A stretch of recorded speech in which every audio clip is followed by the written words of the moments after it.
আমার ভাইরা, আমার বন্ধুগণ, কোনো দিকে নজর নাই,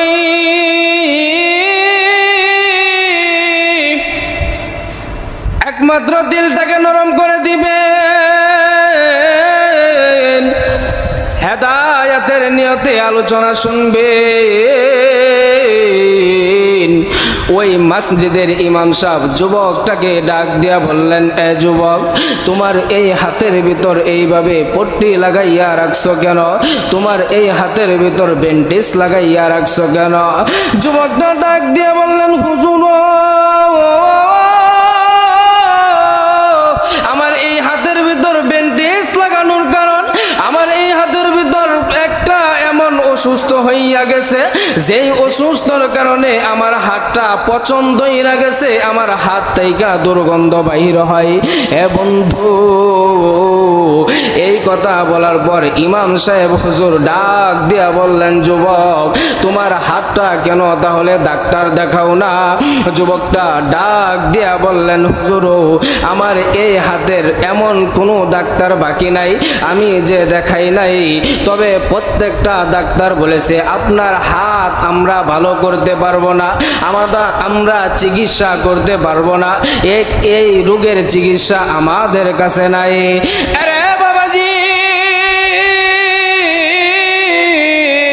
ইমাম সাহেব হুজুর ডাক দিয়া বললেন, এ যুবক, তাহলে তুমি ওই যে অন্য রাষ্ট্রে যাইয়া তোমার হাতের চিকিৎসা করো না কেন?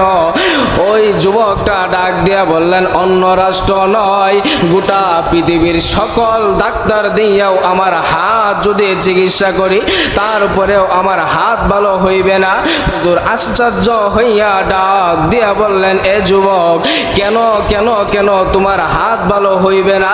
কোন কারণে হইবে না এটা তুমি কেমন কইরা বলো, আমার তো জানা আসে না।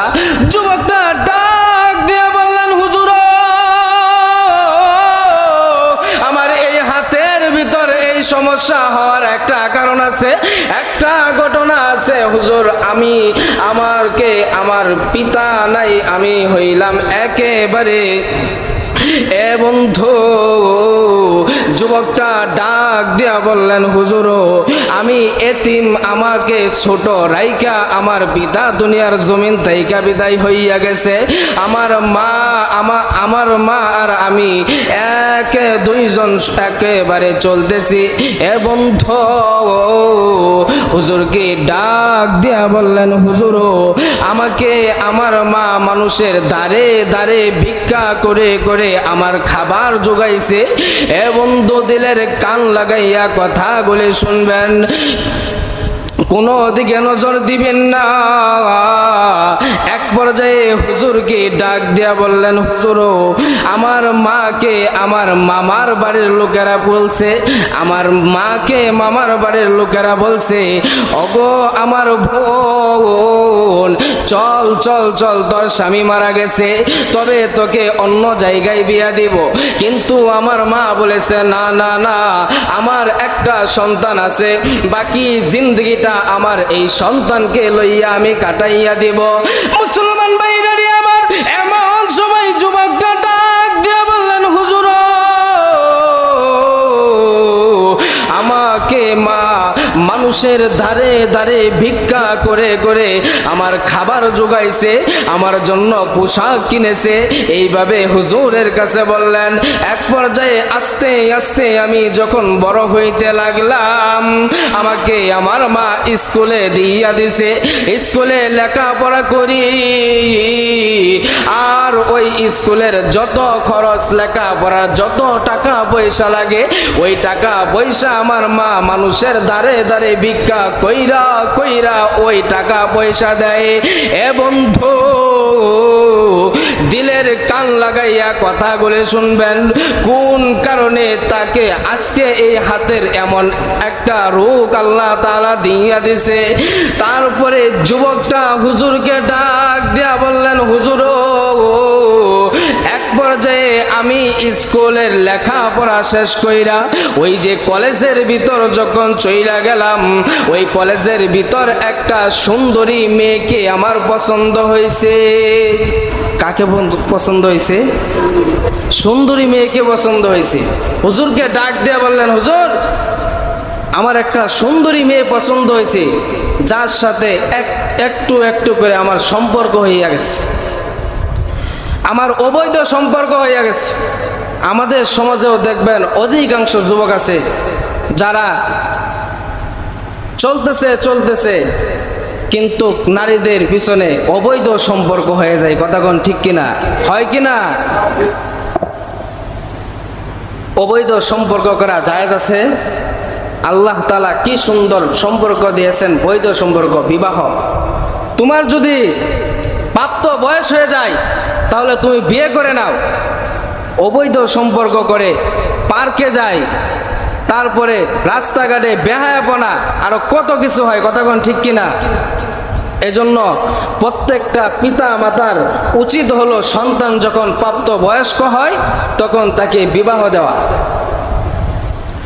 যুবকটা তখন হুজুরকে ডাক দিয়ে বলতেছেন, হুজুর ওই মেয়েকে এক পর্যায়ে আমি বিয়ে করেছি, বিয়ে করে যখন আমার বাড়িতে নিয়ে আসলাম, আমার মা ডাক দিয়ে বললেন এই মেয়েকে। তখন আমি আমার মাকে বললাম, মাগো এ হলো তোমার পুত্রবধূ, তোমার ছেলের বউ। মুসলমান ভাইরানি আমার, যুবকটা এই কথা বলার পর মা দুই চোখের পানি ছেড়ে দিয়া কান্দে আর ডাক দিয়ে বললেন, বেটারি তোর বাবা তোকে ছোট রাইকা দুনিয়ার জমিন তাইকা চইলা গেছে, তোর বাবা নাই, তোকে আমি মানুষের দাঁড়ে দাঁড়ে ভিক্ষা কইরা তোকে আমি বড় করছি, তোকে লেখাপড়া করাইছি, তোকে তোর এই মেয়েকে পছন্দ হয়েছে, এই মেয়েকে বিয়ে করবে, আমাকে একবার জানানোর প্রয়োজন মনে করলে না? যা যা যা, আমি মনে কিছু নেই নাই।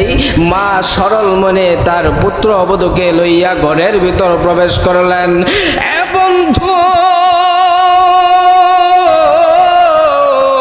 বেশ কিছুদিন যাওয়ার পর যুবকটা বলে, হুজুর আমি ওই যে চাকরি থাইকা বাসায় আসার পর আমার মা আমার স্ত্রীকে মেনে নিলে কি হইব, কিন্তু আমার স্ত্রী আমার মাকে দেখতে পারতো না, আমার মার নামে বদনাম বলতো।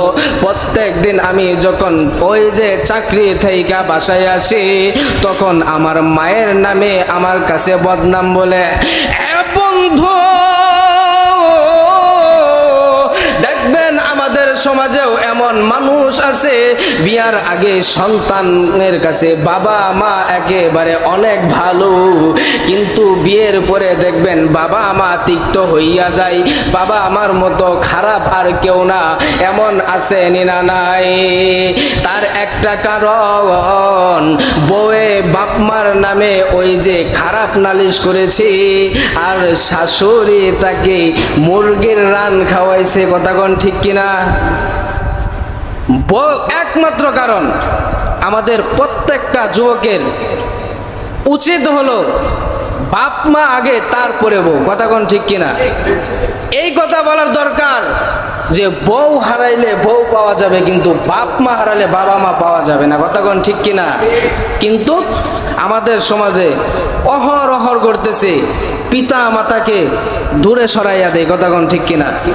বিয়ের পরে পিতা মাতাকে বলে অন্য জায়গায় চলে যাও, না হলে পিতা মাতা থেকে আলাদা হইয়া যায়, পিতা মাতার জন্য খাবার হয় না।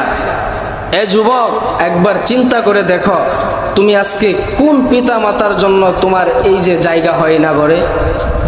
তোমার কোন পিতা মাতার জন্য এক মুঠো খাবার তোমার ঘরে হয় না? তুমি কি চিন্তা করেছো তোমার বাবাই তোমার জন্য কত কষ্ট করেছে? আমার ভাইরা, আমার বন্ধুগণ,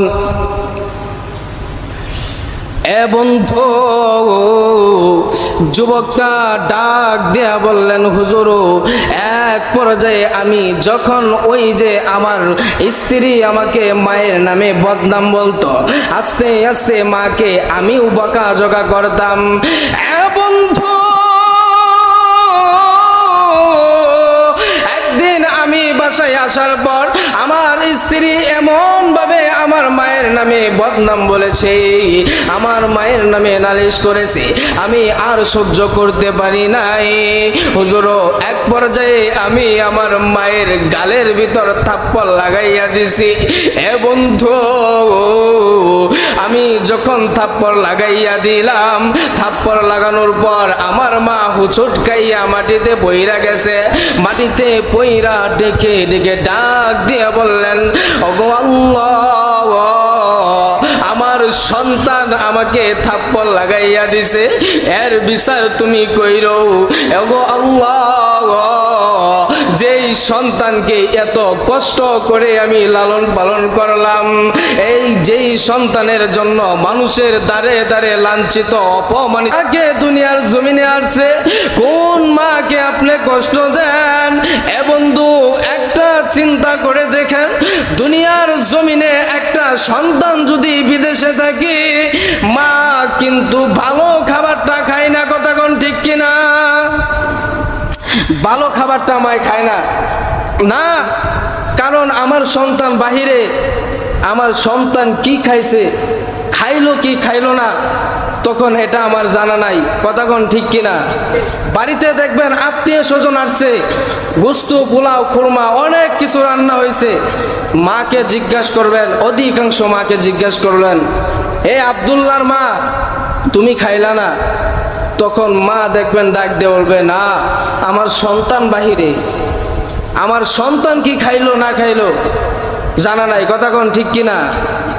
এই জন্য কবি বলেন, বনে চলে বন বাদরি, বাচ্চা জ্বলে তার বুকে,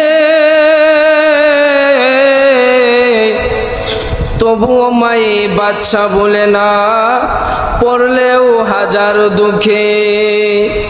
বিদেশেতে সন্তান যদি বিপদে পড়ে যায়,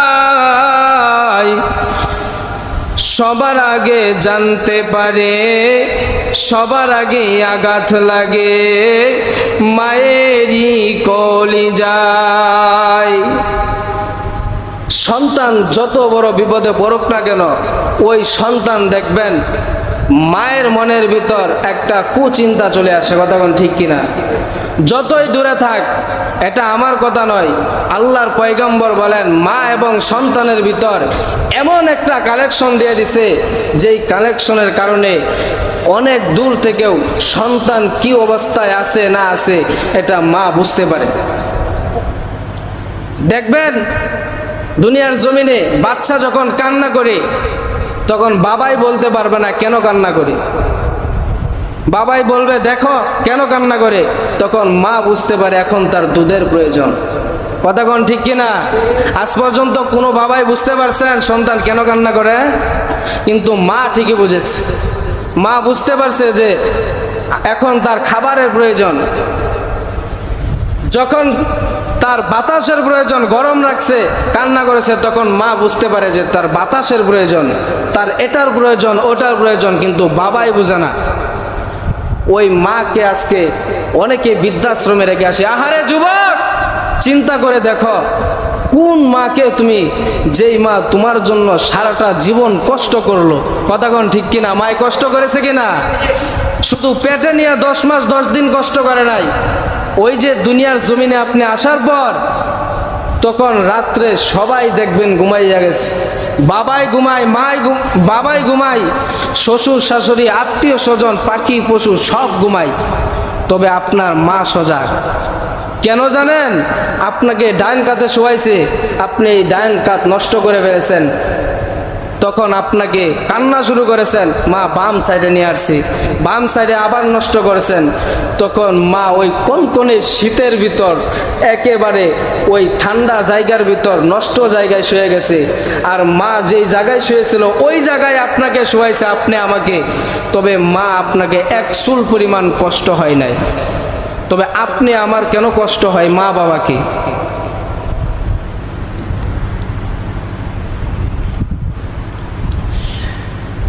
মুসলমান ভাইরানি আমার,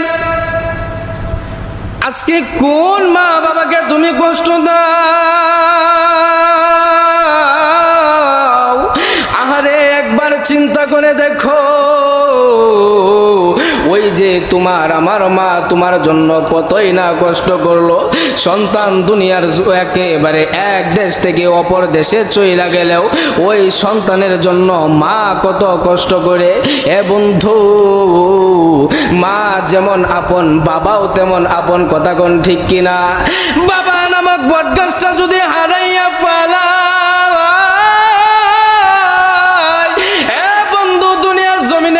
আপন নাই, কেউ আপন নাই। ওই যে একটা ঘটনা, আমার বাস্তব একটা ঘটনা, আমার আপন ফুফাতো ভাই একদিন ডাক দিয়ে বলতেছেন, বাইরে বাবা ঘরের ভিতর 20 বছর পড়েছিল, কিন্তু কেউ আমাদেরকে কোনো কথা বলার সাহস পাই নাই। মুসলমান ভাইরানি আমার, আমার ভাই ডেকে ডেকে ডাক দিয়ে বললেন, ভাই গো, আজকে মাত্র 2 মাস হয়েছে আমার বাবা দুনিয়ার জমিন তাইকা চইলা গেছে। আমার চাচাই আমাদেরকে একেবারে এরকম বাজে মন্তব্য করি, পাড়া প্রতিবেশী মানুষগুলা আমাদেরকে কেমন জানি উস্টাইয়া উস্টাইয়া কথা বলে, কিন্তু বাবা অসুস্থ থাকলেও ঘরের ভিতর বিছানায় শোয়া, তারপরেও আমাদেরকে মানুষ কোনো কথা সহজে বলতে পারে না। কারণ ওই কোন বাবাকে তুমি কষ্ট দাও? এ যুবক, একবার চিন্তা করে দেখো, ওই যে তোমার বাবা রোদ্রে ঘামে পুড়ে একেবারে মাঠে ঘাটে কাজ কইরা কত পরিমাণে কষ্ট কইরা তুমি আমার জন্য খাবার জোগাই। এ বন্ধু, ওই যে কোন বাবাকে তুমি কষ্ট দাও? তোমার বাবাকে একবার জিজ্ঞাসা কইরা দেখো, কোন বাবার চিকিৎসা তুমি করতে চাও না? তুমি যখন ছোট্টবেলা একেবারে অসুস্থ হইয়া গেছো, তোমার বাবা এই কথা চিন্তা করে নাই টাকা আছে কি না নাই। তোমার সুস্থতার জন্য তোমার পিতা একেবারে বাড়ি ঘর জমি বিক্রি করার জন্য একেবারে প্রস্তুত হইয়া গেছে, কথা এখন ঠিক কিনা? আরে বন্ধু,